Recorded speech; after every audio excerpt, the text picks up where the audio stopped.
everybody, welcome to the James Lawrence Allcott channel. I'm going to be doing a neutral one prediction for the playoff final. What I just wanted to say before we get into the video, we are going to be doing a watch along. Great Touch for a Big Lad, that's my podcast. The boys are going to be sitting down this Saturday, 5 p.m, to watch the Championship playoff final. If you're not doing anything better than that, then come and join us. And if you don't want to miss out, hit subscribe and the notification bell so that you know when we go live at 5 p.m. on Saturday. Fingers crossed it works.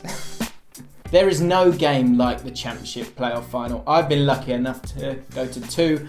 I've won one and I've lost one, and they are horrible games to watch, but as a neutral they are amazing games to watch, and as a fan there is nothing better than winning the playoff final. There is nothing better than winning the Championship playoff final, because it's for a place in the Premier League, for the big show, to be back on Match of the Day.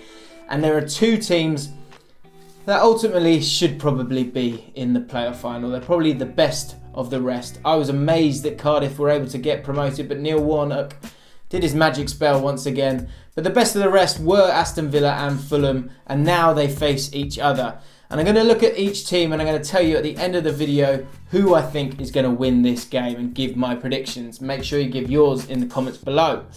First of all, let's talk about Fulham.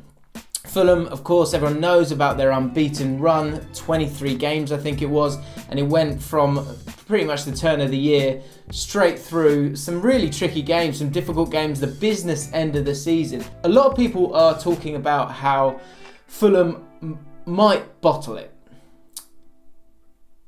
and I think they might do too. But Fulham are the best footballing team in the Championship. Even better than Wolves in my opinion. The way they're able to keep the ball.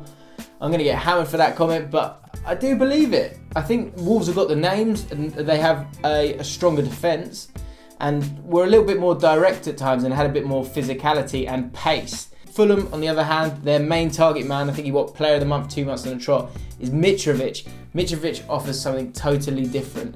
But Fulham have been great this season, scored so many goals, and when you look at their team, there's just so many great footballers. And there are a few players that I want to call out. First of all, David Odoi. Now this guy doesn't look like a centre-back, but he is so exciting to watch. He's a little guy, but he's happy to come out with the ball, and he scored the second goal, a brilliant header against Derby County to get them to this playoff final. He's going to be a key part to this game, because in a playoff final, and especially this playoff final, you're going to have a certain amount of Fulham fans, but Fulham fans are being allowed 5 tickets each for this game. That says everything about Fulham. Fulham have the worst, and I'm not talking individuals, but as a collective, they have the worst fans. This is a fact. It's a lovely away game. Everyone talks about it. Oh, you love going to Craven Cottage. The reason you love going to Craven Cottage is because it's not intimidating at all. It's lovely. That said, Fulham are a good footballing side, and if they can deal with the pressure, with the fact that Aston Villa fans are going to totally pack out their end, they're going to be louder than Fulham fans because Fulham fans aren't loud. If they can deal with all of that, then when it comes down to a basic game of football, they have a better style of play, a better passing side, and should win this game. People like David Odoi is class. You've got Mitrovic, who is a battering ram, and he's one of those players. There's so many of them over the years. Too good for the Championship, probably not good enough to really be the main man at a Premier League club, but he scored a lot of goals from the season. And of course, Ryan Sessegnon. Again, it's about talent versus the experience of Aston Villa, which I'll get into in just a second. But Ryan Sessegnon, the commentators are going to go on and on and on about him. And we might even have to have a little drinking game for the watch along, because I mean, he's young and he's exciting and he's talented and he's going to go on to do great things. But can he deal with an intense atmosphere in the playoff final? We're about to find out, but it could be a little bit too soon for him. We will find out.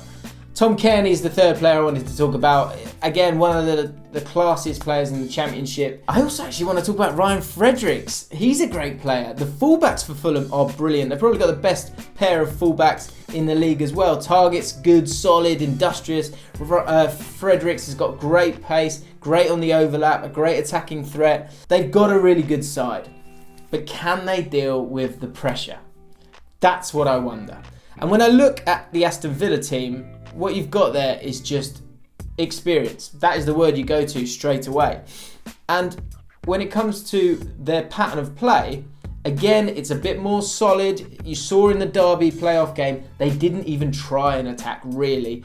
They knew what they had, but they had the experience and the players to do the job and get the job done. When you look at John Terry, who's had a good season, he was out with a metatarsal injury earlier in the season. Him and Chester are two huge names for the Championship, but you look through that whole team and it's Premier League quality throughout it. Mohamedy is a good fullback. Alan Hutton coming to the end of his time, but a good steady player. As I said, those two centre-backs are good. Maybe not a huge amount of pace there, but then you've got Jedinak. Jedinak is a name that people won't be talking about when it comes to this playoff final, but these players can be crucial in terms of shutting out the opposition, and he's going to have a great game in dealing with Tom Kearney and the other great players that Fulham not only have in the team but on the bench. Defensively, Terry and Chester look great because they have that solidity and that protection with Jedinak in front of him, so that people like John Terry don't get caught out and are able to lead.